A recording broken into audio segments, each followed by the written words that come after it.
Thank you for being with us. Welcome. We're really happy to partner with previous partners on hosting you here. I'm at the Bay Area Council, we're the regional organization for the business community in the Bay Area, Silicon Valley. We do a lot of tech work, do a lot of global work, and we're always pleased when senior visitors come from around the world, especially from India. So thanks so much for being here. A lot of this links to the AI mission in India and the AI summit coming up in New Delhi just after the turn of the year. So there's sort of a feed in to that entire process. I think Andhra Pradesh is a particularly interesting place for us because I think Google's largest investment, I think in the world, certainly in India, is in the state of Andhra Pradesh, so a big vote of confidence in what's happening in leadership in Andhra Pradesh. So you're very relevant to us here. So we're hoping from this conversation, anybody here will have the opportunity to follow up on anything that we talked about today.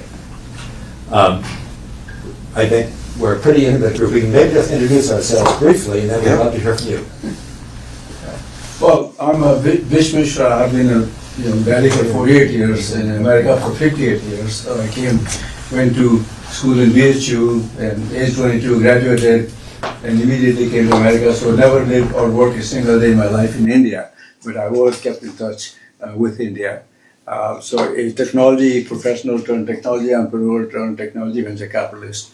And we decided to go to India, to invest in India, 2004. Before Silicon Valley people, VC discovered India, we said, okay, India is going to be rising, middle class rising, a lot of people have jobs, careers, etc. So we allocated, and we funded a lot of companies, many were shut down, as you know, typical stuff. But we have two companies left in the portfolio, huge. One company called Buildus. This electronic build payment company, that's our company. $5 billion valuation for this company. 3 IT guys from Bombay, with early 30s, okay, we fund them. I got to meet your father, okay, I think I mentioned it last time. I happened to be part of Bill Clinton's presidential delegation. We went to India in 2000 to discover because the US was, and of course, Hyderabad was the city that hosted him, and I finally go there. So I remember vividly, your dad was known even back that time, the laptop toting, PowerPoint slide, high-tech, chief minister, no one like him anywhere in the world, okay, not just in India, but nowhere in the world. And I remember Bill Clinton was on the stage, he said, well, there's no way I can match your skill. So I just have to give my speech from memory while you can show your PowerPoint slides. So I fell in love with Hyderabad. I'm on the board of a company that started in Hyderabad currently, and then they operate in Costa Rica, plus, I sit on multiple boards and stuff like that. So anyway, so that's the kind of long background, all in tech all my life. Okay, so, okay, perfect. Thank you. Luke Kowalski, I'm a Senior Vice President at Araku, and we have a very, very large presence in India, both from a data center employee and innovation ecosystem perspective. So very, very glad to be here and scanning all the impressive statistics on the posters already. So thank you for the visit. My name is Hong Yun. I'm a managing partner of Principal Venture Partners. We invest in early stage AI native companies. I'm on the board of HP, Packard, and MIT. HP has a big presence in India, of course, and I've been running a gaming company. India has been a very important market for our gaming industry, so really glad to be here. Thank you. My name is Benjamin Larson. I'm at AI Safety with the World Economic Forum based in San Francisco, leading work on AI safety when it comes to AI agents and also looking at AGI, where we have a Global Future Council that is looking a bit into the future now. But very nice to meet you and looking forward to the conversation. Audrey Duet from the World Economic Forum at the Center for AI Excellence. I am head of AI and data innovation. Working with Ben on the latest advances in AI, but also how to use the technology for benefits on climate as well as security and governance. So we have a lot of work on that, and we work closely with India with the Center for AI Excellence over there. Hi, Abhishek. I work with Government of Andhra Pradesh. I head an agency called Andhra Pradesh Industrial Infrastructure Corporation. We are responsible for creation of all the industrial parks, facilitating. We have a land bank of around 2 lakh acres. So that's what we do. Hi, my name is Nilay Verma. I'm a CEO of a company called Primus Partners, which is India's largest owned Big Four consulting firm. But I've spent about 20 years in Big Four consulting before this. And I think the biggest thing for me in my introduction is I work with the leadership of the government of Andhra Pradesh, which is one of the most progressive.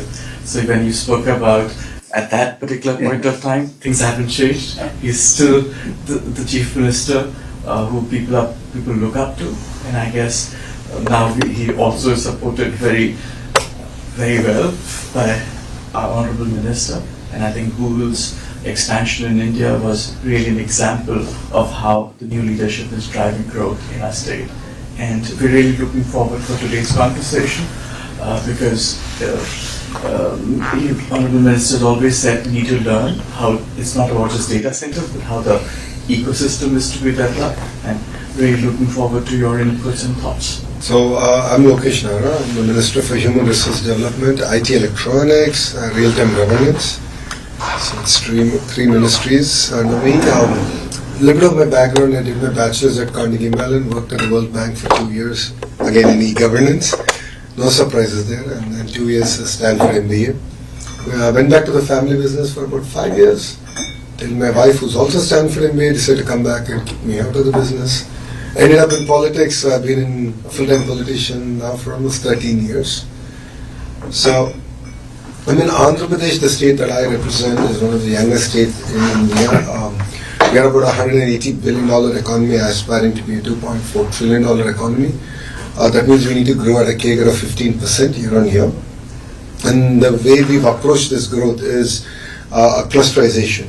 So we've chosen roughly about 20 subjects or clusters that we believe we should focus on.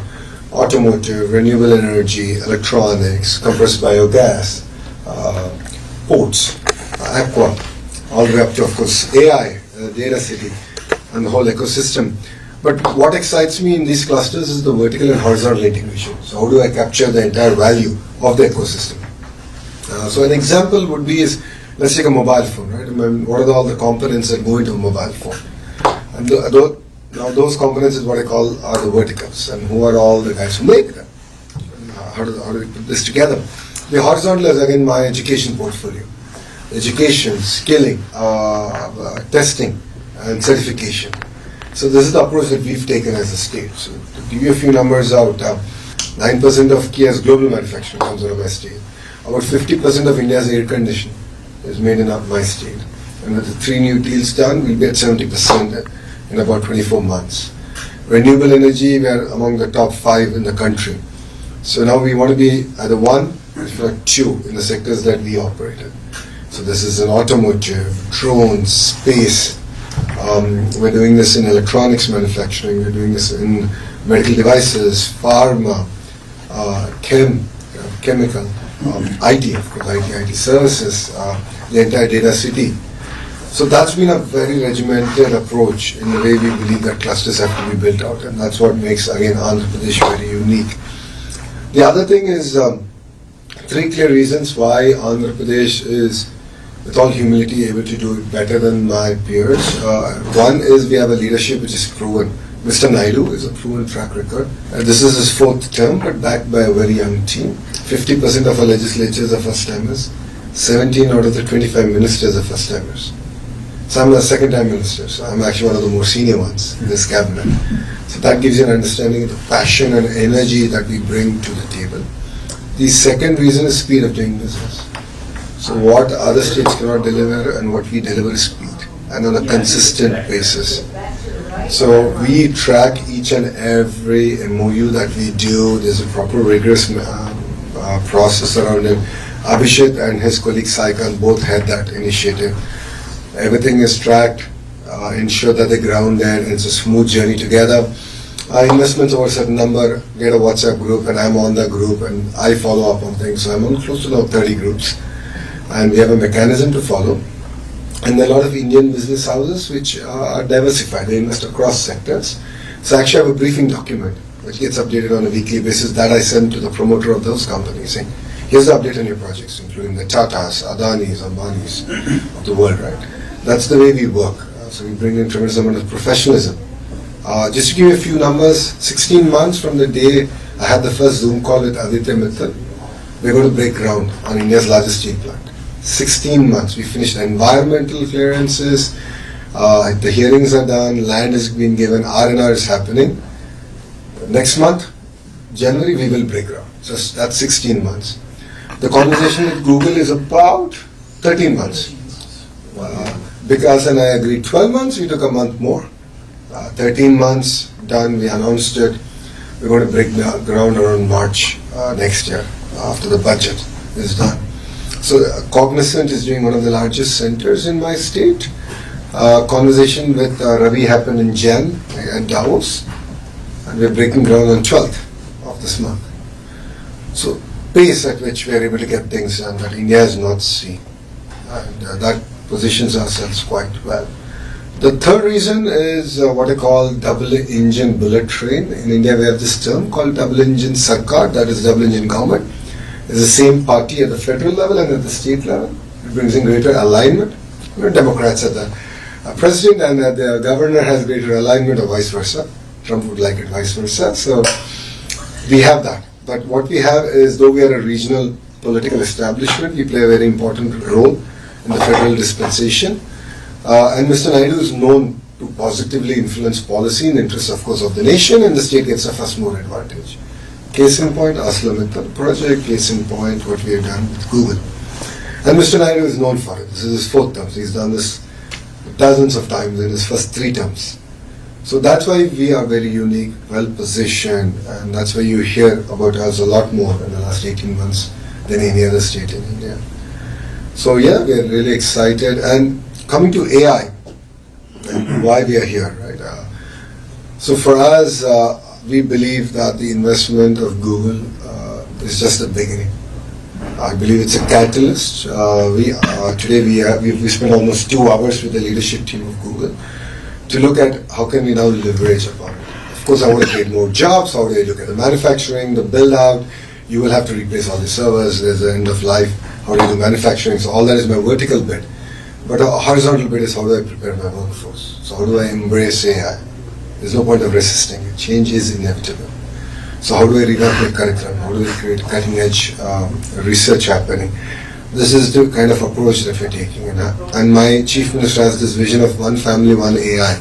So can each family member create a use case and how they should use the AI to improve their lives or learn or improve learning outcomes. So think about it from a farmer. Think about it from skill census. So it's a very wacky project that we're doing, which I think we'll present it at the AI Summit in Feb. Imagine we'll be able to assess skills across trades using conversational AI. It's a very powerful thing. So Mr. Naidu made this electoral promise that we'll do skill census, and then of course he left it to youngsters like me to figure out how to do it. I did it in the traditional way, and rest assured we fell flat. Then we discovered this entire conversational AI piece where we can assess from an AC repair lift operator to an AI engineer and do an assessment on where they actually are. So this is the kind of work that I believe AI can fundamentally transform and enable governments to do better delivery. So that's what sets us apart, and that's what makes it very exciting from an Andhra's perspective, from an India's perspective. 1.6 billion population, youngest demographics nowhere else in the world. So we have a role to play in this entire AI revolution as a nation, and I believe as a state we will be well positioned to lead it from the front. From a data center capacity, our vision is 6 gigawatts, and what you will be seeing is all this to be construction started in the next 12 months. All in the entire 6 gigawatts. So that's the pace at which we are now working. And that's what makes it very exciting. So, India that you've heard, you've known, is very different from India today. Every state is competing, every state is hungry. We were cribbing that we lost a deal to my neighboring state today on the way driving to this meeting.